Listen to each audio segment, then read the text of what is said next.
can you as a leader drive up your performance by focusing on your people? I'm Greg Schenkel, President of Unique Training and Development and Frontline Leadership Systems, and today we're going to look at something that might not be intuitively obvious, that to really make your results go up as a team, you need to focus on the people first. In our Frontline Leadership program, we ask this question, and so I'll ask it to you now, to think about the best manager or supervisor for whom you've ever worked in your career so far. And think about some of the characteristics that that person used that make them so good, at least in your opinion. Now, when you look at that list and when we flip chart those items in our workshop, what we notice is that there will be some technical items on the list, like most of the time your high-performing leader will have been knowledgeable and competent in your process. They may have been good at making decisions and solving problems. But when you go deeper into the list, you'll notice that most of the items actually relate to their interpersonal skills, not their technical skills. This poses a big challenge for you as a frontline leader because chances are you were promoted based on your technical skills, not necessarily your interpersonal skills.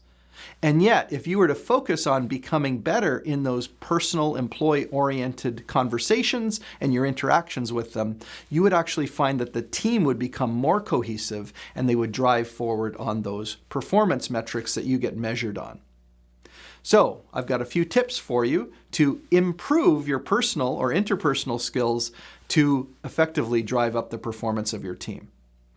Number one is remember that people drive processes. It's not the other way around. Processes don't drive people. Your people can make or break a process, including a process that even isn't that consistent or viable.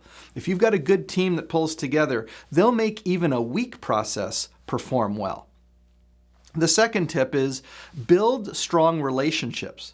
There's so much to do in your typical day as a frontline supervisor or team leader that you forget sometimes that you have to interact with your team. You need to build that camaraderie, that commitment to one another, so that when things become under stress and pressure, your team can perform at maximum potential. The third and final tip, of course, is to encourage their growth. If you want to grow the results of your department, you better start growing the team members in your department. And that means looking at the things that they're good at, the things that they could do even better, and spend time coaching and training and developing them so that they can unleash more of their capabilities to help you hit your numbers even more consistently and at a higher level. Now, once you've done all those things, you've worked on those interpersonal skills, of course, that's where we come in. We can help you through our workshops. Whether it be an on-site workshop for your team or having someone attend one of our public workshops, or maybe it's accessing our state-of-the-art virtual training through the virtual training studio that we have. It all starts with a conversation, and you can reach out to us on our website at uniquedevelopment.com. And why not connect with us on our social media channels, review all the hundreds of videos on our YouTube channel, or subscribe to this Leader Feeder as a podcast. No matter how you connect with us, we want to be your partners in leadership excellence.